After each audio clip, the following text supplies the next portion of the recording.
Back. Remembers the clap. Oh, the microphones are definitely plugged in, yeah? Yep, I've tested him. Cool. Do a tap test. Yeah, I'm on. Oh, fuck.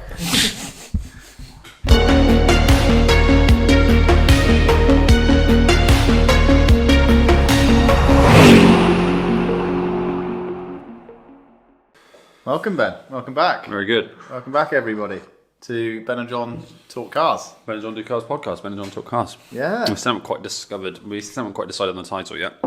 It'll come. I'm worried about calling it Ben and John Talk Cars because then we won't drive as much traffic. So we might only get 3 listens as opposed to 5. Ben and John Do Cars Talk Cars. There we go. Oh yeah, Ben and John Talk Cars with the cars do cars. Let's do it. Yeah, let's do it. Ben and John Let's Do It podcast. Right, yeah, welcome back, everybody. Yeah. If you've seen our other podcast, you know what to expect. If you don't, this is a space where we just get together and talk. We talk about cars. Talk about cars. As we've already mentioned. It's a car podcast. Yeah. Before we get started, I just want to mention that we have our first affiliate support.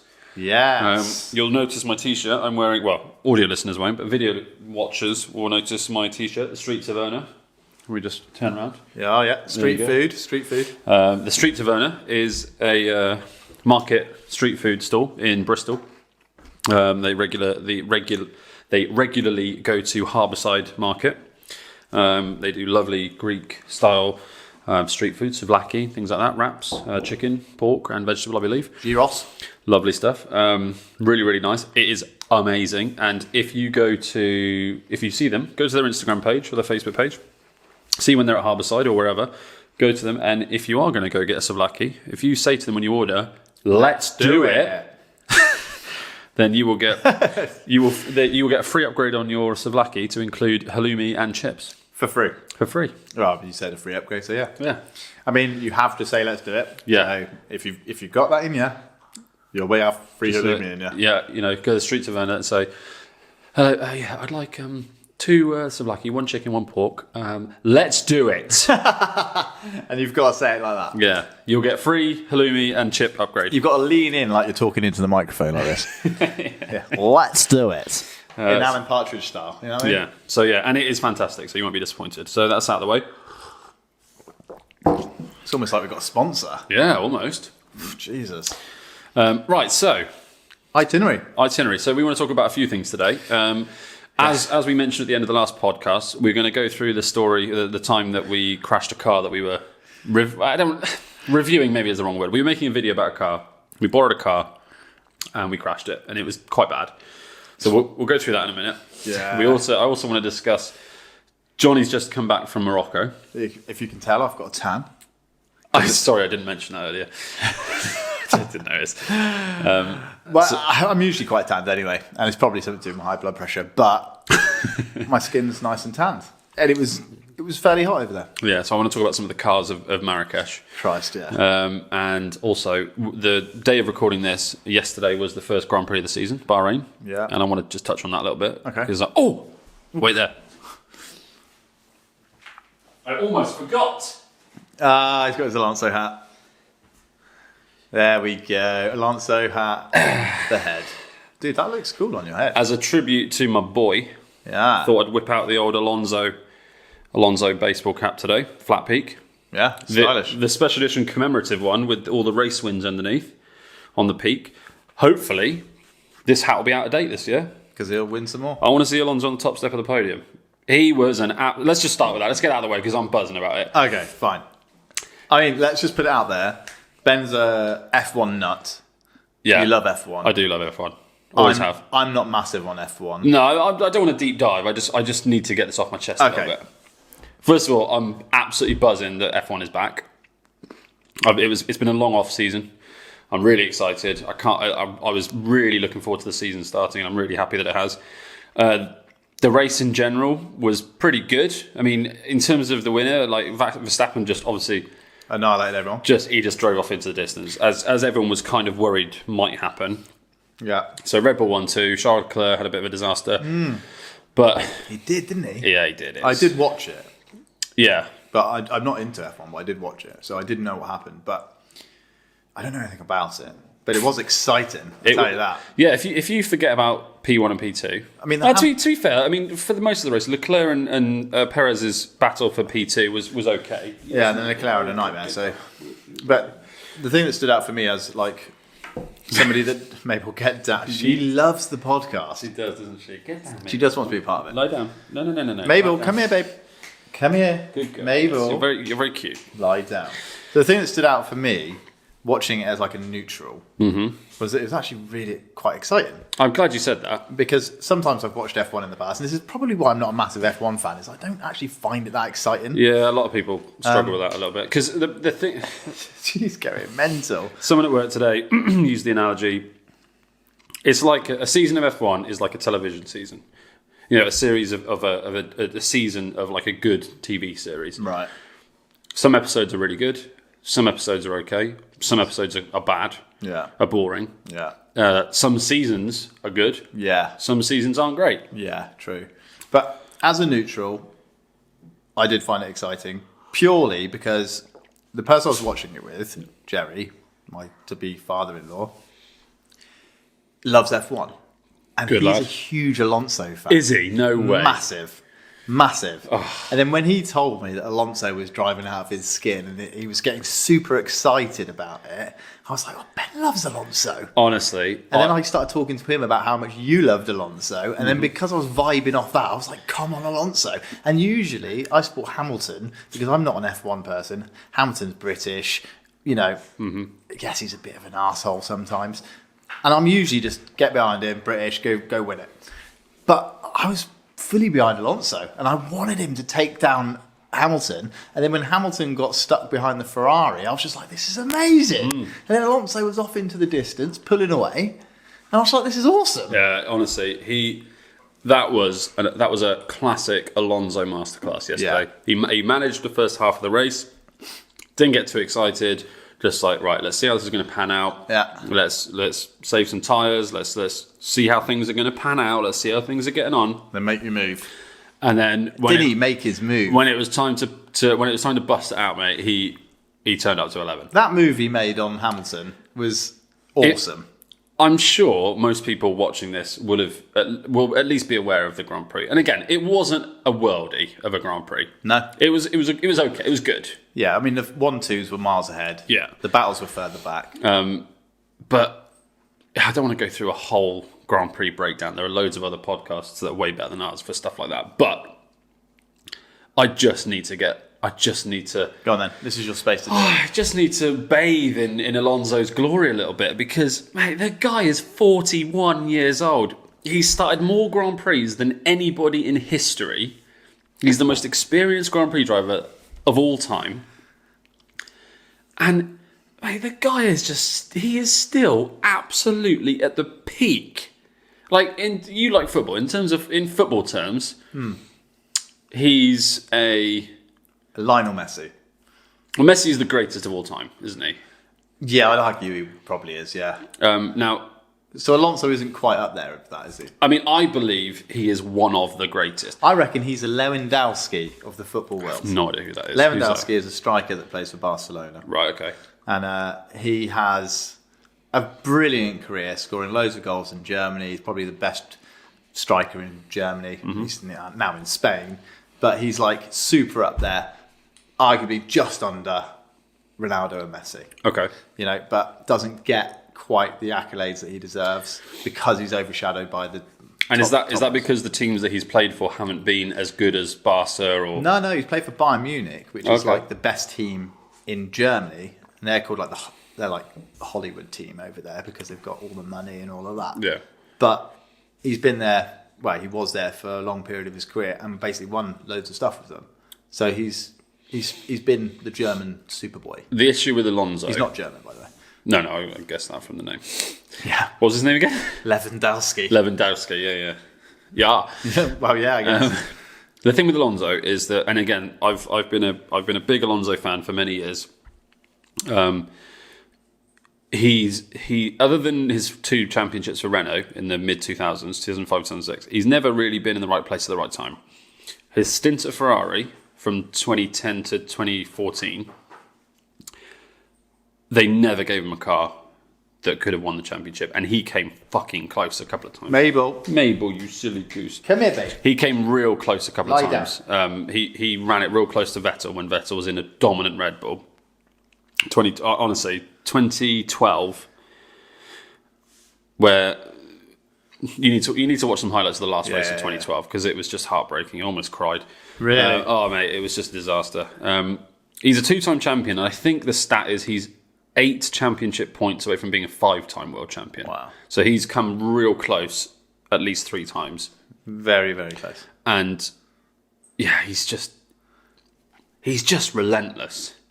Like you just know that if a car is even remotely capable of getting a result, if Alonso's in that car, he'll get it done. It is getting that result. I mean, he drove that Aston Martin, which looks like a very good car. and to be fair, he even said at the end of the race, "This is an amazing car." yeah, So it clearly is a good car, but put a good driver in a good car, you get results. And he's proving that by podiuming in the first race of the Formula One season. Mate, honestly. In a new car to him, in a new team. And he's an old guy. Mate, he's up there against, these young boys saying, I'm still here. I'm pretty sure there are, I think Oscar Piastri and maybe even Yuki Tsunoda, there are a couple of drivers on the grid, I think, that weren't born yet when Alonso had made his F1 debut. That's mental. It's crazy, isn't it? And so he's like the granddad of F1 at the moment. 100%, yeah. The OG. Yeah. Nice. He's still getting it done. He's just that's mega respect, really. I don't want to get sucked into a greatest of all time discussion. Yeah. And we'll move on in a second. Yeah, we need There's a bit too much F1. Yeah, absolutely. I genuinely think my GOAT is Schumacher. I'm a Schumacher fan, always have been. It's hard not to be. I loved him. I absolutely loved him. He is just watching him throughout the late 1980s, 2000s was a joy. Yeah. It was a joy. You just knew you were watching a masterclass. The best. Yeah. So Schumacher's up there. But I genuinely, for me, Alonso is definitely up there with Hamilton, Senna, Prost. Oh, really? Without question. Wow. Without question. Fair he play. just hasn't quite had the opportunities. Again, some will say self-inflicted, but he hasn't really had the opportunities to properly get himself in a good car. Get more championships, which is a real shame. So anyway, let's move on from F1. Very, very enjoyed the first race of the season. I very much enjoyed Alonso's podium, and I'm looking forward to the rest of the season. Yeah, I'm. Do you know what? I'm going to watch a few more races this year because obviously you're hugely into it, and I think it'd be cool just to have something in common that we can talk about that's a sport. Yeah, because I like football. Yeah, and golf, and these two things you have no fucking idea about. And this is a car podcast. We went to a football match last week. We did. Went to my first ever football match last week. It was good fun. It was very exciting. Up the Reds. They won 3-0. Swindon Town beat... Who were they playing? Harrogate. They beat them 3-0. Anyway, yeah. Back to cars. Yeah. So, F1, done. For now, we will do another podcast maybe halfway through the season about F1. Yeah. Once I've watched a few more races. I'm going to take this cap off now because we're inside. Yeah. I mean, it's rude. Whee! Oh, that was nice. Rude to our hand side. Also bad luck, I think. Yes, that's why I wanted to take it off. Don't want to curse Alonso. Oh my God. But yeah, so the time we crashed a car. Yeah, let's do that. Well, I think we need to talk about that. Right, because this is a flipping story. We did have a video on our YouTube channel that sort of summed it all up. We kind of, we sort of made a bit of a vlog-ish kind of video about it that maybe it's worth, because it was a shit video. It was a shit video. We've taken a lot of our videos down because we're practically ashamed of them. However, that video did tell the story, so maybe we can rebirth that if there's enough requests from We'll definitely do a short. Yeah. At least. So a bit of context then. So this was 4 years ago ish, maybe. Yeah. It was definitely pre-COVID, but well pre-COVID. Yeah. And our friend Ross, who runs Slip and Grip Automotive, big shout out to Ross and Peggy from Slip and Grip. He had his daily at the time was a BMW E46 330 diesel coupe. Yeah. And when he got there, it had 200,000 miles on it. Yeah. Which and we were sort of like, we were looking for stuff to make videos on. No one wants to give us any of their cars because who the fuck are we? But Ross has always been really good for us, good to us. And so we were like, Ross was like, "Why don't you make a video about this old Beamer?" And we were like, "Okay, yeah, I suppose we could spin a bit of an interesting story out of that. 200,000 miles. Yeah. The original idea was driving a car that's been to the moon and back, and then we discovered that the moon and back is 500,000 miles. Well, yeah, 250,000 miles one way, or 240 or something stupid. So we were like, fuck it, we'll call it, high mileage hero or something like that. I mean, it did really well. Did it? The review did really well. The review of the Beamer, like 20,000 views, which is good for us. That's very good for us. It had some nice wheels. Ross is obviously, he runs a sort of a track day organizer company. I don't know how you best describe it. A track day company. Yeah, so he's obviously well into his cars. So this was his daily, but it was on coilovers, had some nice wheels. Yeah. I think was it straight piped or something? It had an exhaust on it. Not massively sure. Looked lovely. Yeah, it was a real nice looking car. Pretty tidy for 200,000 miles. Yeah, it was facelift model. It was real nice. So he was like, this is a pretty nice car for what it is, for how much it cost and all this kind of stuff. So why don't you do a little video on that? So we were like, okay, cool. Yeah. So we then this was in the real early days of our channel. Yeah. So we go get this BMW. We drive over to Ross's house. I had my C270 estate at the time. You did. And we left that at Ross's house. Yeah, because he had to go off somewhere. Yeah, so we were like, that's fine. You drive my Merc for the day. We'll take the Beamer and we'll bring it back, 4 or 5 o'clock this afternoon. So he was like, yeah, that's cool, that's fine. Sorry, Mabel's making a nuisance to herself again. What are you doing? Sniffing the Alonso hat. Oh, nice. Respect. She's an Alonso fan as well. And so we went to, we up nice and early in the morning, went down to Chippenham. He showed us around the car and just like, yeah, there's no issues with it, whatever. Like, cool. So chucked on the keys to the Merc. We drove from Chippenham to Malmesbury, which is probably 10 miles, something like that. Yeah. And I remember, I was driving it at this point. You were, yeah. And I remember going around the ring road around Chippenham. Good girl, mate. Well, you get down. Going around the ring road around Chippenham. It was a cold. I think it was in winter. It was a cold morning. It was like January. It was quite cold. It was cold. The roads were a little bit greasy. They were. And driving this, I don't know whether microphone issues. I don't know whether it was. I think it was just a combination of everything. It was the temperature outside. It was the road conditions, and that Beamer. It had big old fat rear tyres. Yeah. Quite cambered in. Yeah. I don't know whether maybe it had an alignment issue or something, or whatever it was, but it was a slippy boy. It was lively. Yeah. It was pretty lively, and I remember going around the ring road. It got a little bit loose a couple of times, and I was not driving it quickly. So I was going around this roundabout a couple of times, and do you remember, it stepped out on me. I remember. Yeah. And I was like, oh, well, this is quite fun. This is nice. So anyway, we go up to Malmesbury, and we're like, right, let's go to Malmesbury. We'll put a load of diesel in it. I'm getting flashbacks. I'm getting hot sweats. And then we were like, right, you drive it back to Minety, and then we'll sort of regroup back at your dad's house in Minety. Wash it. Do all the cameras stuff. out, and plan what we're going to do. Damn it. So we get to the petrol station, put a load of diesel in it. Johnny gets in. Do you want to take over from it? I don't know whether I want to or not. Well, you're a better storyteller than I am. I don't know about that. Well, so I jump into the driver's seat, adjust my seat a lot, and I'm like, something comes over me. Like, good girl. This sense of like, I'm going to drift the fuck out of this car. But like internally, I'm thinking this. Externally, I'm like, okay, I'm going to be cool. I'm going to learn the car before I go mental. Yep. And I don't know what happened. Well, I do know what happened. I'll tell you what happened. So pull out the petrol station. And the petrol station exits onto this big roundabout, right? And we're taking the first exit on this roundabout left. Yeah, so we're literally... So you go out and then left. So it's a big sweeper left. Yeah. I don't know why. I just fucking stuck my foot down. Right?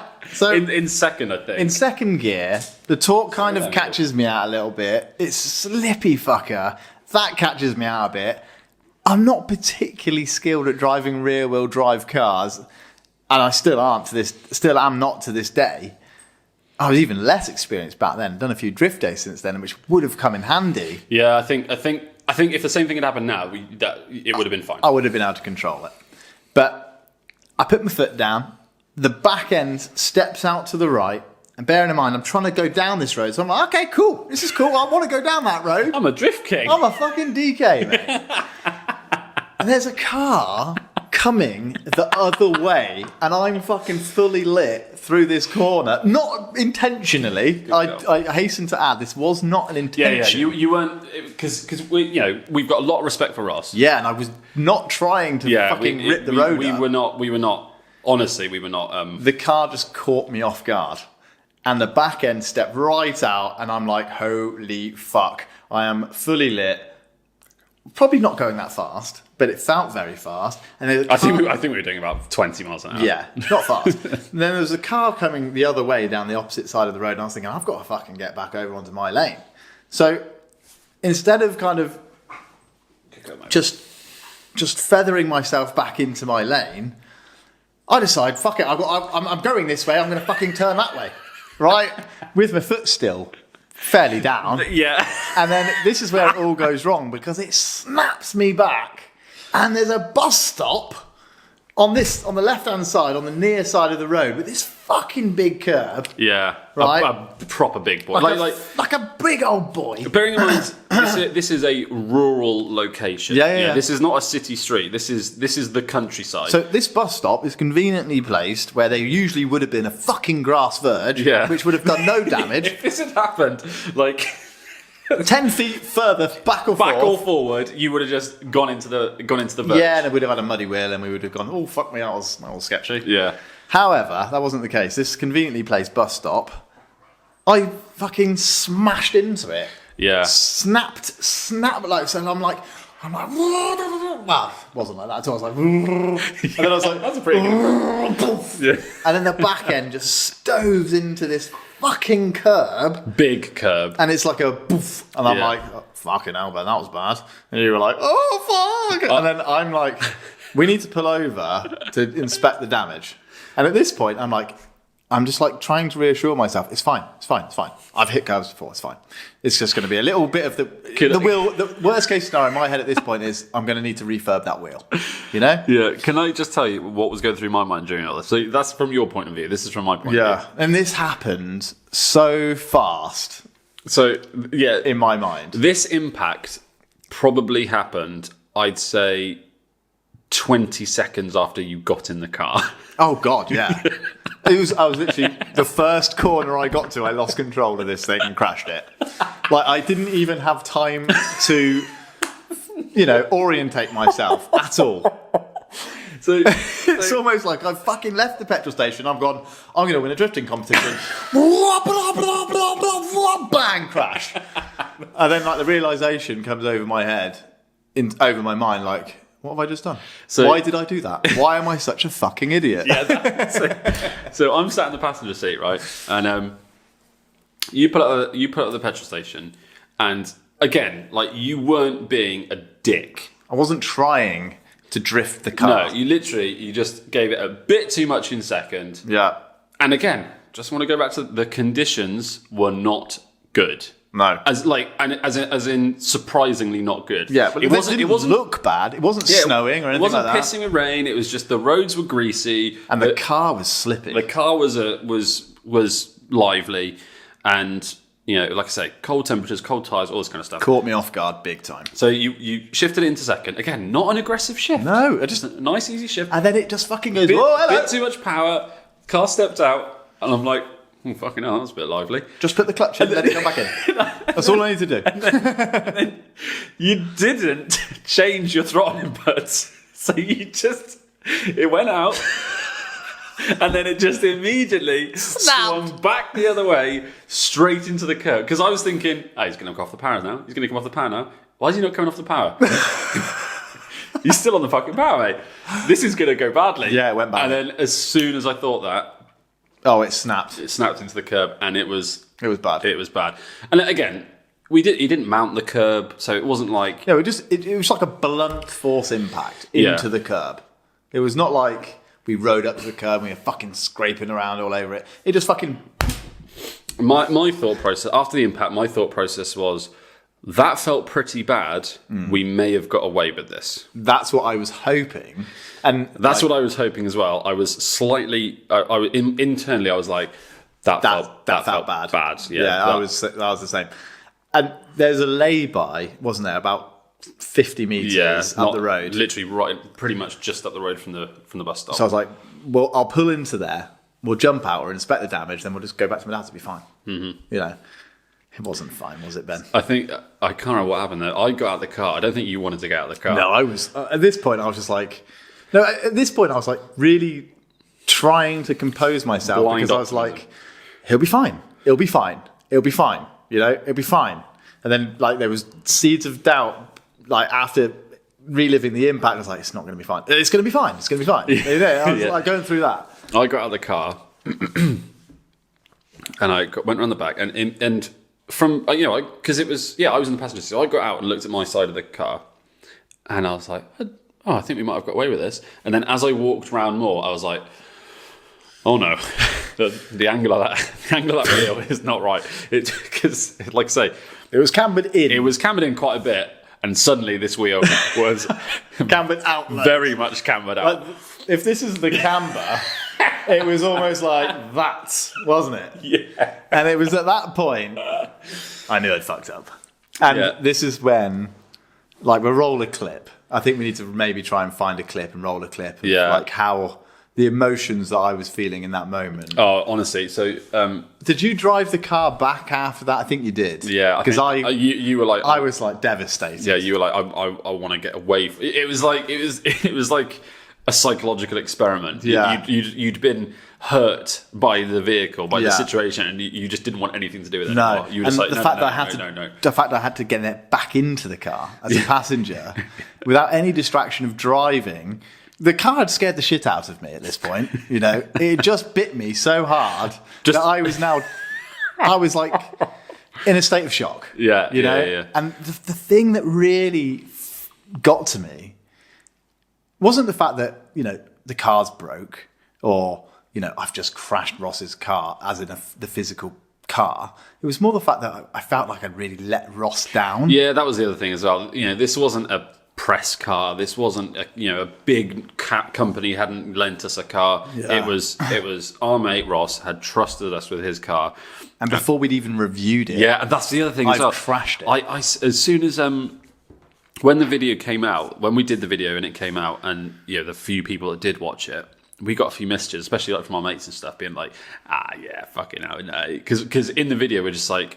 The cameras weren't rolling. We didn't even have them out of the camera bag because we weren't filming. We were literally going home. We collected the car and we were going home to set up the shoot. Yeah. And everyone was just like, no, you're bullshitting. The fucking cameras were rolling. You just don't want to show it. And I was like, no, genuinely, I fucking wish the cameras were rolling because it would have been ridiculous. Yeah, like what the fuck. But we did set a camera up driving back, I think, didn't we? We drove. So I drove it from there to my dad's house. No, to Filan's. Oh shit! You went to fucking Quick Fit to get it up on the ramps. Yeah, so because we were like, Jesus, because we were like, I don't know if this is safe to drive because it was bad. It looked bad. Luckily, there wasn't any. There didn't seem to be any bodywork damage, which, looking back on it, we were quite lucky with. Yeah, because imagine if you slam that rear quarter panel, like that could be a potential write-off. So. It's not worth thinking about. I drove it to a lay-by, a mile or so up the road, and it felt funky. And that's when we were like not even driving fast, like 15, 20 miles. Yeah, I was limping it, and it did feel like limping it. So we pulled over. We had another proper inspection. I had a look around it, and we were like, "This is bad." There's a Quick Fit in Malmesbury, or at least there was at the time. I don't know if there still is. So we went to Quick Fit, and we were like, "Look, boys, this is the situation. We borrowed this car from a mate. We just slammed it into a curb. It looks fucking bad. Can you just get it up on the ramps and tell us what's wrong?" And the guys at Quick Fit, bless them, they took pity on us. They did. They got it straight in the ramp. Yeah. They were like, "Look, give us half an hour. We'll get up on the ramps. We'll have a look around it. Go and get a coffee and calm down. Yeah. And come back in half an hour." So we went off to fucking Summerfield or whatever it is, Morrison's. Chilled out a little bit. Tried to, I couldn't. Yeah, you were distraught. I really was. I felt so awful. It was like it's all well and good laughing about it at the time, but it was not funny. It wasn't funny. I felt like I felt like I'd just committed some awful sin. Yeah, when you're a kid and you do something, you get overexcited and you do something really fucking stupid. And then you instantly regret it. And you're just like, why did I fucking do that? Yeah, I felt like that. And I couldn't shake that feeling. I know that feeling very well. Yeah. Mabel, please get down. Get down, my love. Mabel, stop scratching Ben. It's not nice. Lie down, please. So we wandered off, got a coffee, had a cigarette, chilled out for a bit. Went back to Quick Fit half an hour later, and they were like, right, look. And then, after being very nice, and this wasn't deliberate, but they made the situation worse. They really did. Because they were just, I can't remember exactly what it was, but they were just basically like, look, you need a new shock, you need a new lower arm, you need a new upper arm, you need like a new hub. They're basically just like, you need to rebuild the entire rear end of this car. Yeah, and I was just like... And we were like, okay, well, if you guys did that, what would that cost? And he was like, you're probably looking 1,500 quid, £2,000 at least. And at this point, I had like zero disposable income. We were both skinned as fuck. Yeah, I think I was a student. I think I was still at uni. You probably were still a student, yeah. I had no money. I was living at home. I had no money to my name. And I was thinking... How the fuck? I was freelance as well, and I had no money at all because I'd only recently gone freelance, so I had nothing as well. I was I was earning piss all. Yeah, had no savings. I was skint. We were both proper skint. So that made it worse. Yeah, because I was like, how am I going to fix this? Yeah, how am I going to rectify this fucking mess that I've got myself into? And I didn't expect you to pay for anything because I crashed it. I expected you to help me, practically, and we'll get on to that. But from a financial perspective, I was like, what the fuck am I going to do? It was that. I mean, I was stressed out by that as well. And that stressed me out, man. We've got quite a lot of footage because after it happened, we did shoot quite a bit. Maybe we should redo that video. Excuse me. I don't know if we've still got any raw footage. I've still got it all. Oh, have you? Yeah. I think so anyway. Because there's a lot of footage of you just having an emotional. I'm trying to cheer you up and stuff, and I'm probably not helping. I'm being a bit of a dick, just being like, "Oh, come on, mate, it's all good." Trying to crack jokes and stuff, and you're just like, "Oh, mate, what am I going to do? What are we going to do? This is a disaster." It was bad. Yeah, 100%. So then I can't remember how. So we were just like, right, thanks guys at Quick Fit. I don't think they charged us for looking at it, which was they was took good. sympathy on me. I think because they could see that I was stressed. Yeah. So we went back to your dad's house and we were like, right, what are we going to do? Then you rang Ross, I think. No, you rang Ross. I rang Ross because I couldn't face it. That's right, and I can't remember how that conversation went, but I remember because we went back. When did I ring Ross? I think it was when we was at my dad's house. Okay, so they basically told us, look, this is what you need, but as long as you take it easy, you can drive. You can drive it home, just limp it home, be careful, and you'll be okay to get home. So it was like, fucking thank God. Yeah, that did reassure me a little bit, but not massively. And then we got back to my dad's house, and then you rang Ross, and thank the Lord, Ross was just like, yeah, it's cool. These things happen. Yeah. He was like, it's like, these things happen. I'll keep the Mercedes until... Oh, yeah, I was without a car for a couple of days, you bastard. Sorry. And he was like, I'll keep the Merc. You guys figure out what to do with the car. He puts on to James. Yeah, no, he was... I know, did he put... I think we said to Ross, look, we'll get this sorted. Yeah, we will fix this. We haven't quite figured it out yet, but don't worry, it's not a write-off. Yeah, but it is quite bad. We've had it up on the ramps. They've told us what we need. We'll fix it. Yeah. Just leave it with us. We'll let you know by the end of the day what we've got planned. Keep the Merc. Use the Merc for whatever you need to use it for. Yeah. We'll sort it out. And Ross was like, yeah, that's cool. Yeah. These things happen. And I was just like, oh, thank God. That was a big help because he's such a nice guy. He wasn't. It wasn't even like, oh, fuck's sake, all right, dude, well, I guess these things happen. He was literally just like, yeah, mate, it's cool. Yeah. He was literally like do not worry, don't stress, these fine. things happen. It was very, professional about it. It was almost like he realises that these things happen and he didn't want to put any more stress onto us. Yeah. So he was almost protecting us from the stress so that we could get the practicalities sorted. Yeah. If that was me, I'd be like, fuck. If I was in Ross's shoes, I'd be like, fuck, He probably car. hung up the phone and just went to Peggy. They Fucking crashed my fucked car. My car. Those fucking idiots. I knew we shouldn't have fucking given that car to them. And I wouldn't blame him. No, I'm sure he will. But he was super nice about it, and that really helped. But, I still felt awful. But yeah, so then we developed a plan, didn't we? I think we were like, right, let's not fuck about getting lower arms and all this kind of shit. Whatever. I was like, I think Quick Fit. We were both like, I think Quick Fit were being a bit Cheeky. Not cheeky, but I think they were just being a bit overly cautious. Well, they like to replace a lot of things that don't necessarily need to be replaced. Yeah, and also by nature. To be fair to them, if we took the car to them and said it's been damaged, what do we need to make it safe again? Yeah. They don't want to be liable. Exactly. If they just say, "Oh, you should get away with just a lower arm," whatever. Yeah, it's not like you're matey down the road. Exactly. So we were like, right, we don't know exactly what we need. Yeah. So let's just buy the entire rear subframe for an E46. Yeah. So we scoured eBay. So we spent the next couple of hours, properly scouring eBay. We found that day, we found a guy in Birmingham. Yeah. Identical car. It was a petrol. Oh yeah, okay. A 330i. Yeah, we were like, we don't need the diff, but we need everything else. Yeah, we need the whole rear subframe assembly. Yeah. The lot. Yeah, suspension. Just in case. Yeah, just in case. So we were like, we've got everything we need then, because he was breaking it. I can't remember what he was breaking it for. He was building a track car. Yeah, a track car or drift car or something. He was just using parts from a donor, and I can't remember. But he had the whole thing. So then we got... What were we driving? Because My E90. Did you have your E90 at that point? Yeah. You couldn't have been a student then. You didn't get that as a No, student. I got it my first year as a nurse. So. Yeah. So yeah, I wasn't a student. I was just qualified. Yeah, okay, yeah. So still skint. So hold on a second. So all of this happened, and your daily car was a rear-wheel drive 3 Series. Yeah. Yeah, I mean, this was my 3 Series was a completely different thing to this 330D. That 330D was a beast. Anyway, So we jump in the... Oh, yeah, because that's what we were like, right, we got the E90. Well- it's a wagon. I rung the bloke. Yeah. Oh, I messaged him on eBay and was like, "I need the whole thing. Have you still got it? Please, please, please, please, please." Gave him my Yeah, number. because it was just a generic E46 braking ad. Braking on E46. eBay. Get down, Mabel. So then I rung him and was like, "Yo, man, I need the whole rear subframe, and we need it now. and I need it today." Yeah. And he was just like, "Yeah, I got that. Yeah, cool. Where are you?" And I was like, "I'm in Sweden." He was like, "Okay, cool. You're a couple of hours away. Do you want to come today?" And I was like, "Yes." Yes.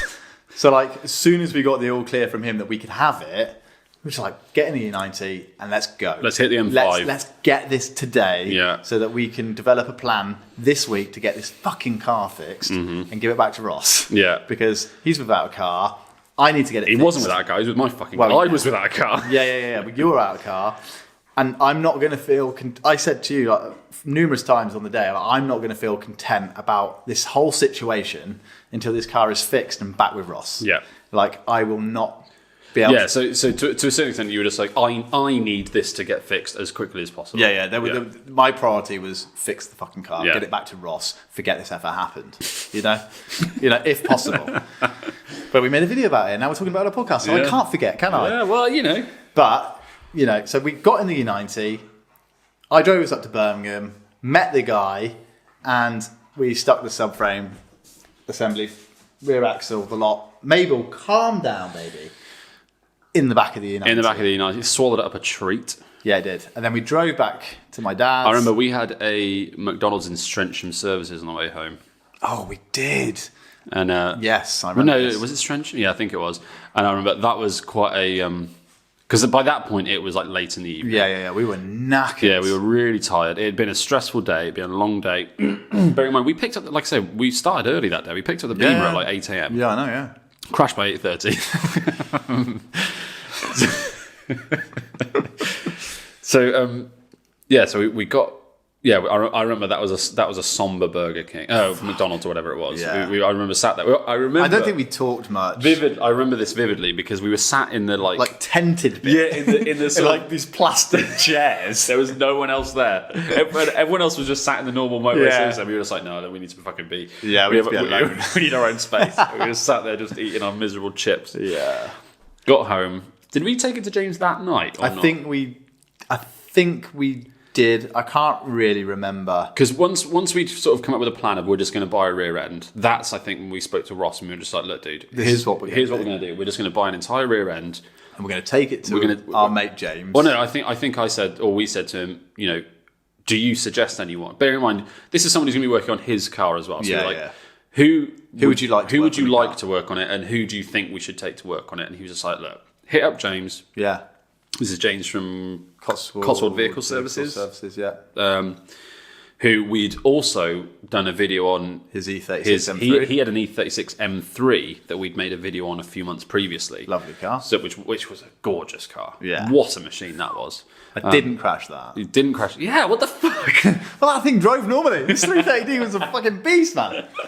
Anyway, so yeah, we hit him up and was like, yo. This is the situation. We need you to kind of help us out.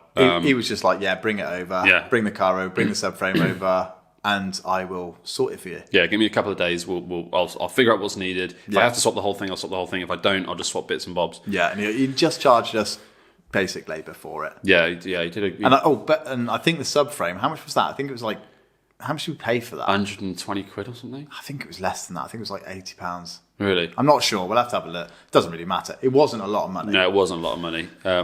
And then that's right. Yeah, we did. So we organised that early on in the day once we knew what the plan was. So by the time we'd had our Burger King at Strensham, got home, I remember we drove it up to James's place that night in the miserable pitch fucking black. It was awful, wasn't it? It was, and it's in the arse end of fucking nowhere. Yeah. So his place is right out in the sticks. So we had to drive. Again, limping this BMW with this wonky wheel the whole way there at 15, 20 mile an hour. That took fucking ages. It was pissing down with rain, I think, or drizzling at least. It was really cold. Got there. He wasn't there. Obviously, we had to just park it up and leave the keys in through the letterbox. And we left the subframe like perched up against the fucking wall. You know.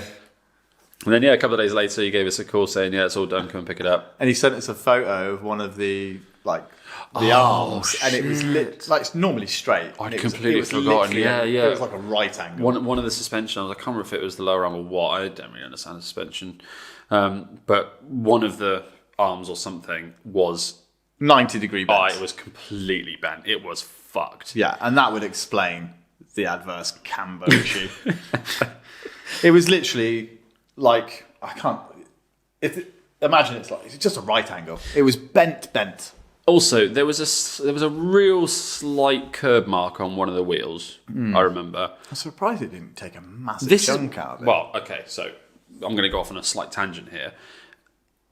I don't like stretch tyres very much.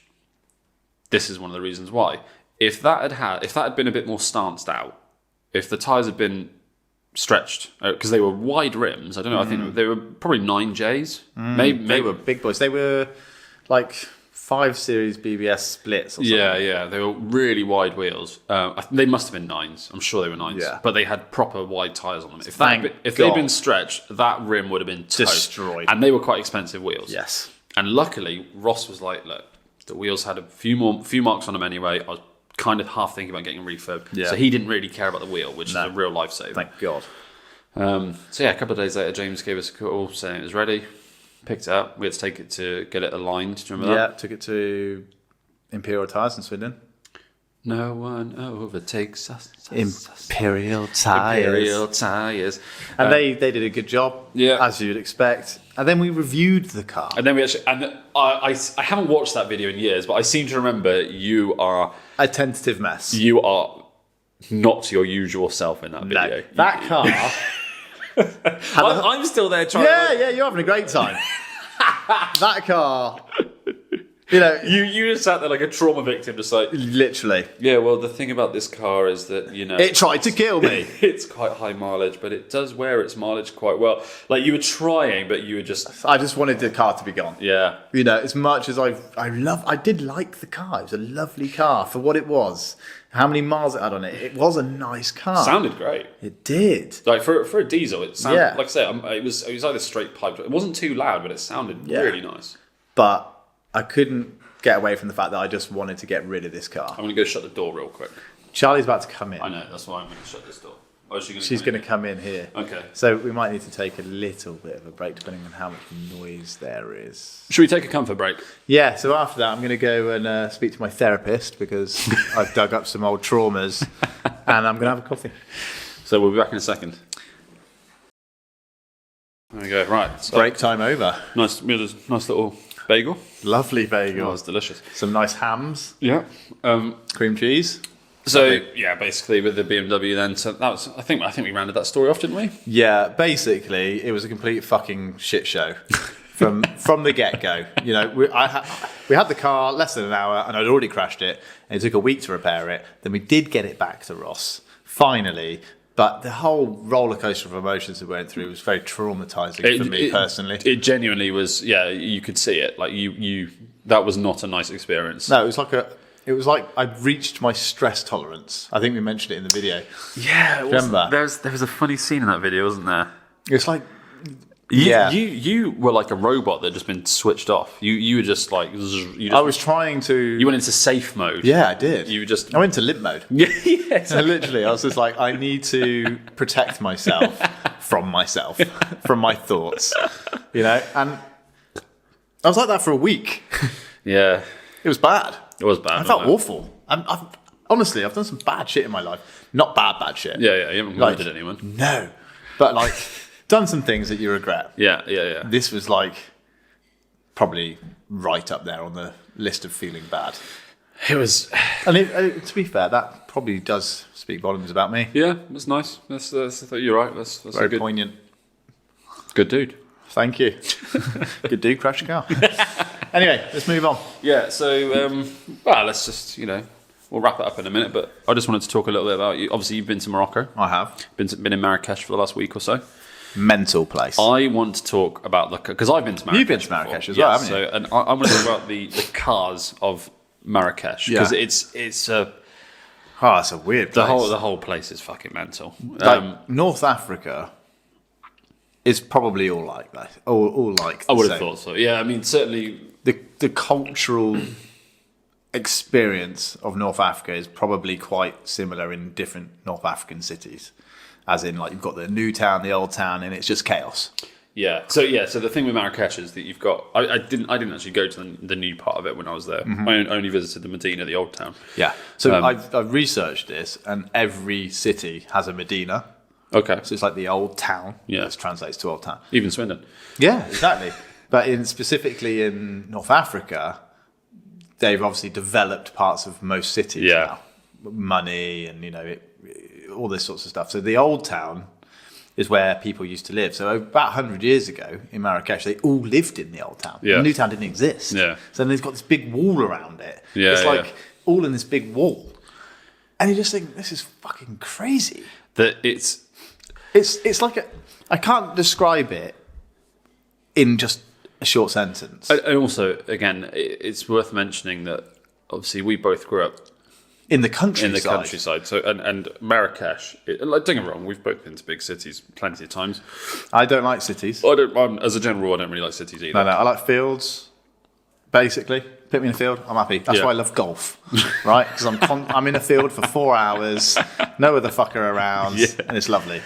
Put me in a city, I become a little bit anxious. Yeah, just generally. There's too much stimulus for me. Oh god, I get overstimulated. Too many sounds, smells, people, busy. And on that front, Marrakech is right up there. Oh my god, dude! Like the taxi driver is like off his head on drugs. He's not, but it's the way he's driving. But then I look out the window, everybody's like that. There's mopeds coming up the inside. What time did you land? What time of day? Midday. Oh, okay. So it was chaos. Well, and we were thinking, I wonder if there's a rush hour here because it felt like rush hour all of the time. All the time, yeah. There's like mopeds, people on donkeys, people on horse and cart, and everybody's just using any lane. And the people on the motorbikes have helmets, some don't. So there's like 4 people on a moped. Again, bearing in mind, this is a third world country. I get that.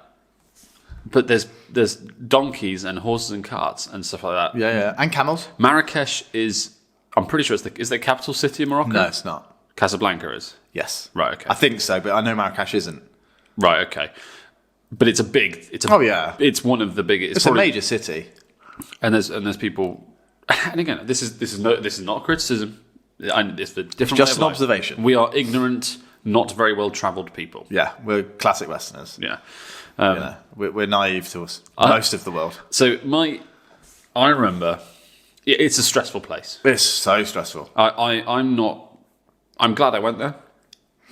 The only reason I ended up going there was because, to be completely frank, I wanted a hot holiday. Yeah.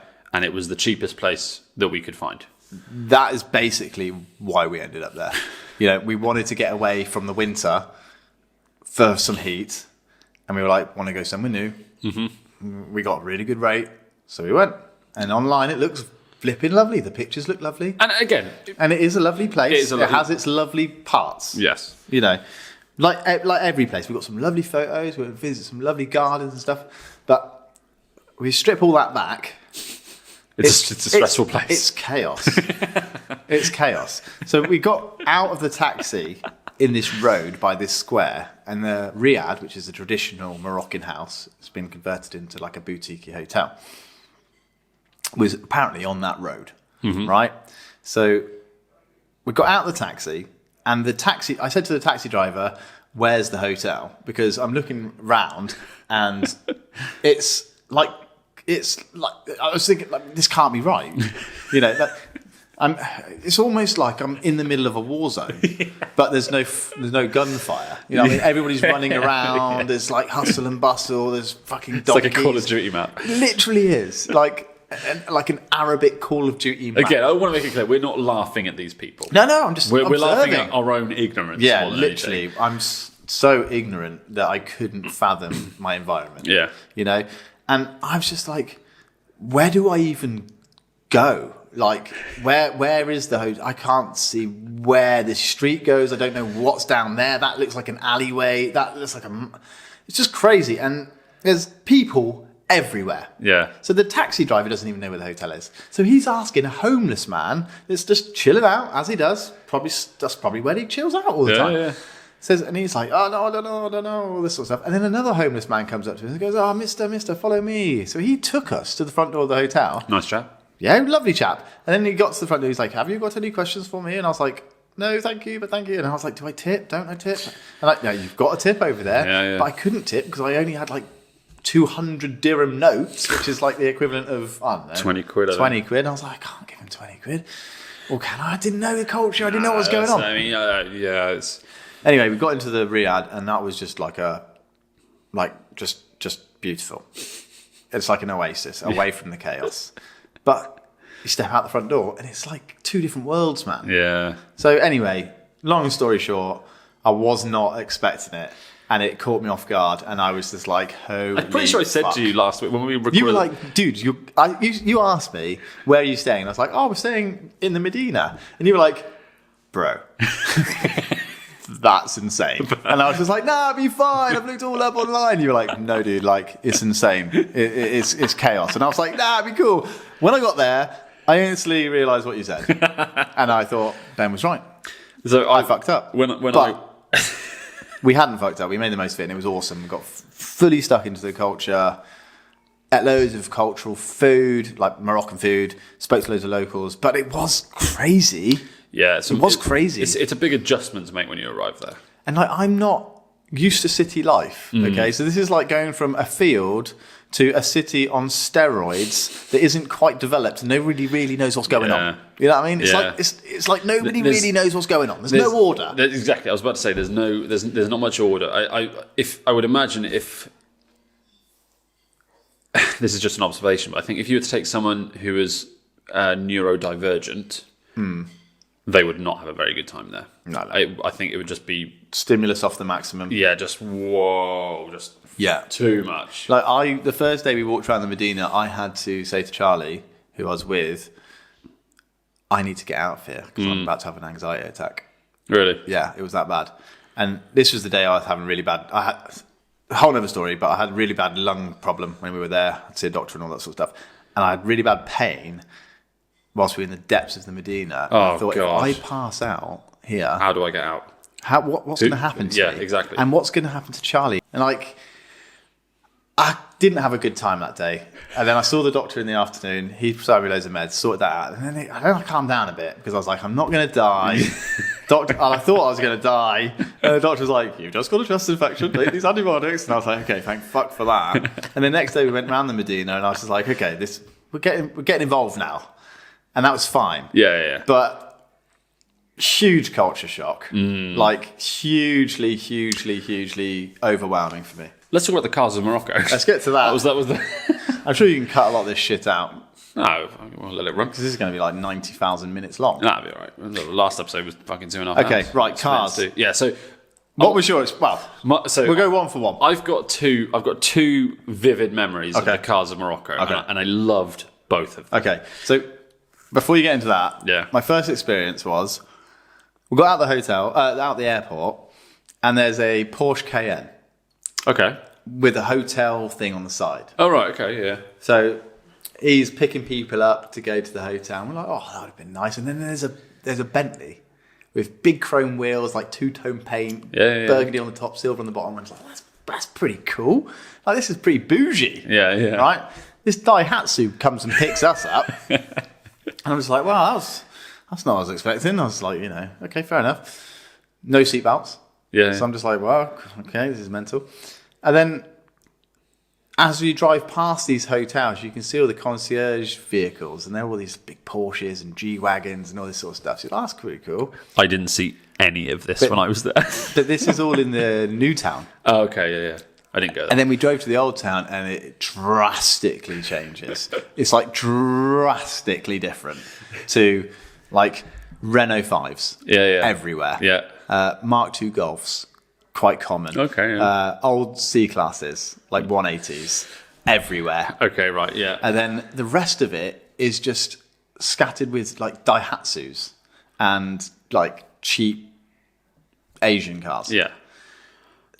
And there was the occasional brand new Audi that would just drive through, and you're thinking, that guy is a legend, because how the hell is he driving that through this? Because if he bangs that, and somebody's going to crash their moped into that. It is. It's a common. The roads are chaos. Oh my god, yeah. So we booked an all-inclusive holiday. Right. I've never done that before, and I haven't done that since actually. And because again, we just wanted cheap sun. Yeah. And we thought, like you said, new place, Morocco, it'd be quite interesting, and it was interesting. I'm glad that we went. Yeah, it was an experience. And so we fly into Marrakech airport at it was probably 8 o'clock in the evening when we landed. Yeah. Already dark. Oh, right. Because again, I think this would have been like October time. So it was sort of getting into winter. So it was already dark when we landed. The airport was an absolute sweatbox. Was it? It was horrible, yeah. Was there like a new building when you were there? It was all quite developed, I thought. Because I'm pretty sure they were building a new terminal when I was there. Yeah, the terminal we went to was actually quite modern. Yeah, so that must have been the one that they were building, because the one that we went to was not modern. Oh, right. The one we went to was actually really nice. It was. It wasn't like high-end, but it was modern. Yeah, no, the one that we went to was. Was it ghetto? It's exactly what I expected Marrakech airport to look like. Do you know that's a really high-security airport? Is it? Well, it is now. I'll get onto that in a minute. Okay, well, so we landed at the airport, and again, this is an all-inclusive holiday, so transfers were included, everything else like that. So we get up there. I think we booked with TUI or something like that. Yeah.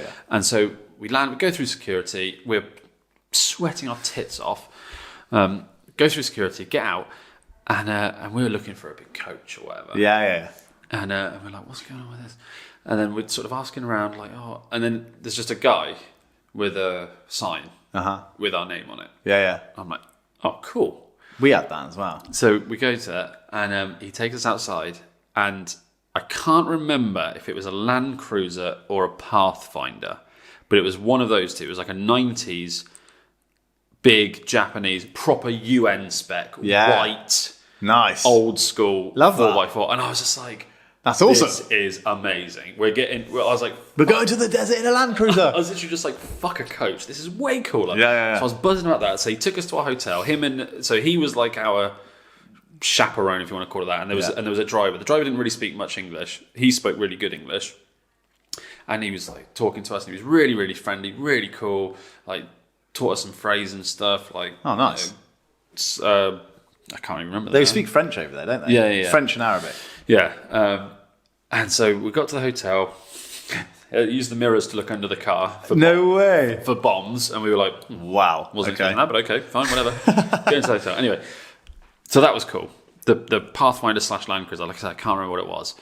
And then the when we went out to the Medina, the next day or the day after, got the hotel to book us a taxi. Yeah. And I was like, please, I don't want this to be a fucking 2-year-old Octavia. Yeah, I want this to be something. I want this to look like a Moroccan taxi. Yeah. Just get a call from reception. Oh, your taxi's here, Mr. Wilder. Okay, cool. So we go down there. Out front is a hearing aid beige Mercedes W123. No way. Yeah. With like I think it even had a white roof, big taxi sound. Like Love that. Proper like African taxi Yeah. spec. It was battered. Yeah. It was absolutely battered. We get in there, got this clattery old diesel. Yeah. I noticed on the drive that none of the gauges worked. Love that. None of the gauges worked. Speedo didn't work. Rev counter didn't work. Nothing. It's a shed. Maybe the temperature gauge worked. Yeah. All the seats were torn. All the Yeah. door cards were hanging off, and I was just like, yes. This is exactly what I wanted. Yeah. This is perfect. This is proper Moroccan spec taxi. Yeah. I don't want a nice new taxi. This is what I want. But those are my only two memories of, other than the roads just generally being Chaos. Just chaos. No system. I don't remember any other seeing really what type of cars were out there. Yeah. There's not a huge amount of diversity over there. No. It's a lot of these beige taxis. You sent me a photo of that fucking weird Clio I saloon saw a thing. Clio saloon. Yeah. I mean, that stood out like a sore thumb. Wow. That was the only car that I was just like, whoa, taken aback by, and that's a Clio saloon. It was so that was horrible. hideous. But like I said, there's quite a few Renault 5s. There was quite a few Peugeot 205s. Okay. There was quite a few Mark II Maybe there's Golfs. a business here. How much do you reckon they're worth? Oh, bugger all. I wonder how much it would cost to import an old 205 from. Mate, they were hanging. So, mate, have you seen how much 205s are worth now? Yeah, but these are like 1.9 diesels. So, oh my god, on Facebook Marketplace the other day, I saw. Sorry, we're getting off topic. I saw a 205 3-door 205 with the 1.9 360 turbo swap. Whoa. Lowered, nice suspension, had some really nice big steel wheels on there. Oh mate, it was absolutely gorgeous, and it was like $2,000. What? I was really tempted to buy it. We should have gone out on that. Oh That god, was so cool. I can't. I've got weddings planned. But anyway, yeah. So there was a lot of these old bangers, and I've got photos of them on my phone. We'll put them up on the screen. Like, I was surprised how many Renault 5s there were. 5-door Renault 5s. that's rad. Awesome. And I was convinced it was the same one I kept seeing, but it wasn't, because they had different wheels, and one of them had a roof rack and stuff. Like, it was just like crazy. And then there was like old Mercedes. I've got a picture of an old C-Class, I think it is.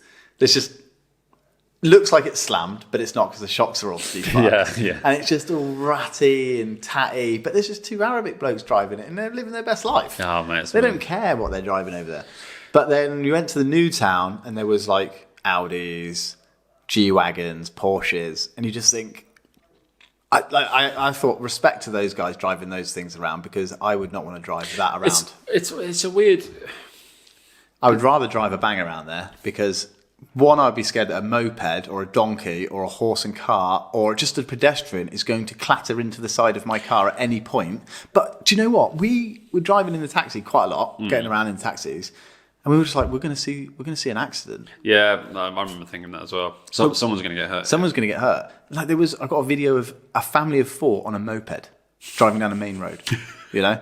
And then there's a bloke on a donkey cutting across the road, and there's a guy walking in the middle of the road. Like, there's no system.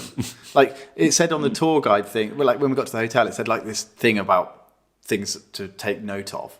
And like one of the things it said is zebra crossings in Morocco are known by the locals as strictly decorational. You know, they're not practical at all. Yeah, it took us. Don't use them. It took us a good 5 minutes to cross the road when we were there. Yeah. Because There's no system. no. And Well, there's there's no formal system. No. But it clearly does work. It does, because we did not see a single accident.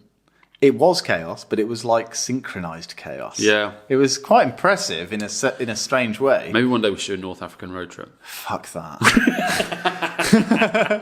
But when we got back to England, I was just like, oh my God, this is serene. And I was on the M25 in rush hour, and I was just like, this is brilliant. Because everybody's staying in their lane. It's structured and like controlled. But yeah.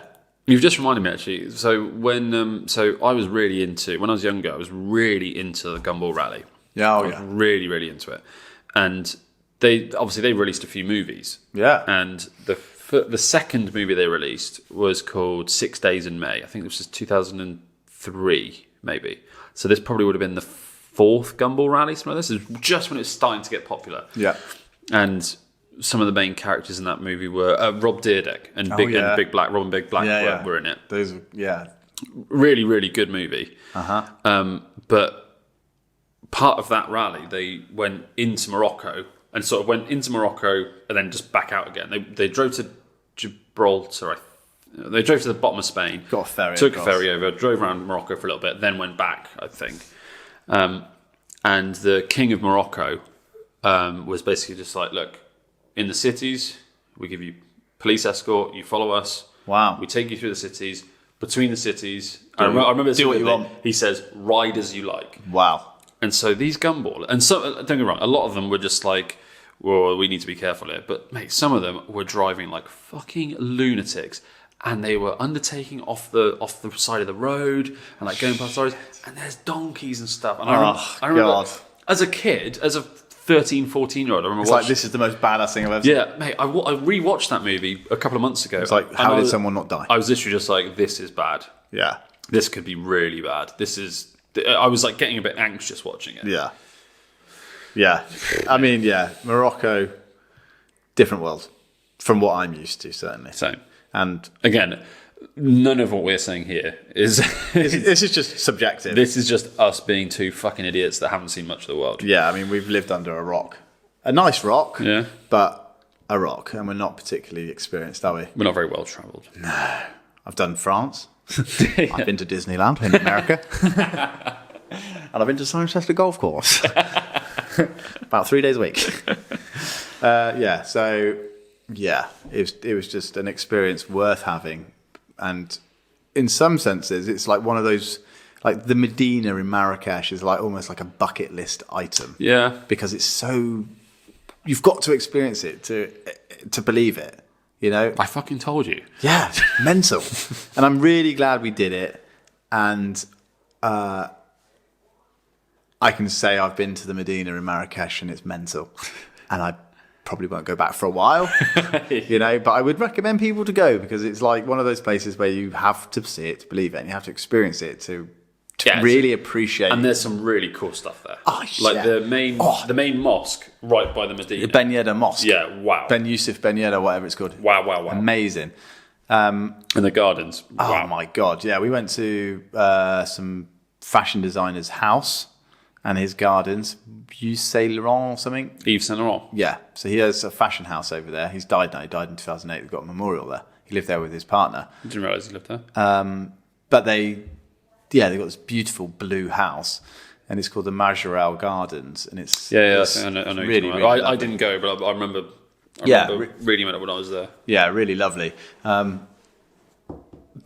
yeah, touching back on kind of some of the beautiful things is that one thing that really stood out is that the locals or the natives, if you like, they're freaking skilled people. 100%. Like the things that they're making in the Medina, like so there's a bloke wood turning, and then next to me there's some guy making like leather belts, and then there's some guy making like copper plates, And it's good. and it's good quality good stuff. stuff. Like it's amazing, and you just think, Christ, man, like this. You're doing this in a tent in the street. Yeah, and it's everywhere. Yeah. Like they're all really, really skilled. And this is just what they do day to day. And these are just like, it's mind blowing because there isn't a factory. There isn't like a computer. Yeah. There isn't like much R&D departments behind what they're doing. They're just sitting there doing their skills and churning out this high end quality stuff. And all the way down from like clothing, but then to like cosmetics. And then Yeah, they've got, you know, like the perfumes. I bought these bars Some cool of jewelry makers there perfume. as well. Yeah, jewelry makers and shoemakers Yeah. and furniture. And it's just really, really interesting to see them making all of this on the side of the street. And I was just like, wow. And we were both saying, me and Charlie were just like, these guys are fucking talented. Like, the shit that they're churning out is insane. Like, in England, that would go through a whole process of computers and factories and all this sort of shit. Whereas over there, they're just like, fuck it, we'll do it in our tent, mate. And we'll do it better than you. You know what I mean? So that was really impressive. There's loads of really impressive things about it. Like, the whole culture was just really impressive. Their cuisine's really nice. Their tagines, oh my God. I had tagine every day. It was fucking delicious. And yeah, it was really, really, really impressive place, but chaotic. I mean, I struggle to sum it up in any other word than chaotic, but that's actually a compliment. Yeah. No, I know what you mean. I'm not saying that negatively. Yeah. It's like organised chaos. Admiration for living in that environment. Absolutely. Anyway, that's that. But leaving, I just want to touch on this. Yeah. The airport, high security airport, we must have gone through passport control about 6 times. Really? Yeah, they checked our passport. And then because they've got no apps to do... So we get to the airport, they've got no apps to do your boarding pass. So you have to print your boarding pass at the hotel. Okay, yeah. And then instead of going straight to your gate because you've got your boarding pass, because we only had hand luggage, we have to then queue up in the baggage bit to get our boarding pass stamped in the baggage collection, which just seemed unnecessary because it's like, well, I've got my boarding pass, I'm not checking any bags. I'm literally just going to the gate. So we had to queue up for an hour to get that stamped. And then we had to go through passport control. And then they have to go through passport control again. And then they have to go through passport control again. And then you have to get your bag scanned again. And then before you go into the gate, you have to get your passport checked again and your bag scanned again. Why? And I asked the guy on the plane, like the EasyJet guy, and he was just like, because he was going, I need to see your boarding pass before you get on the plane. I was like, okay. Again? I was like, again. He was like, yeah, you've probably had to show it like 16 times already. I was like, yeah, why is that? And he was like, oh, it's because it's a really high security airport. And I was like, okay, that's interesting. He was like, yeah, it's one of the highest security airports that we come to. Really? And I was just like, that explains it. Because then we got back to England, it wasn't a man that checked my passport, it was a machine. I just scanned it. Yeah. And then I walked straight out of the airport. Yeah. It was easy. But yeah, I don't know why, but it was insane. Well, the fact that they checked my taxi for bombs underneath when I was there. That speaks volumes, doesn't it? Again, this is probably just showing our massive ignorance. There's people probably watching this. There's probably no one watching this. But they're going like, you guys are fucking idiots. Like, bombs? What the fuck are you talking about? High security airport? What are you talking about? They're just checking your fucking passport 6 times, mate. Like, chill out. Like, or whatever. But yeah, that's that then. I think we're good. Yeah. Thanks for watching. Yeah. And listening if you're on Spotify or Apple. Again, I'm not sure if we've explicitly said this, but for audio listeners, obviously we do put these on YouTube as well. Yeah. As a video. Yes. And for audio listeners, we do have a YouTube channel with other stuff on there as well. Please watch, if you're interested at all, please watch our NC 500 road trip. We did a whole series on that.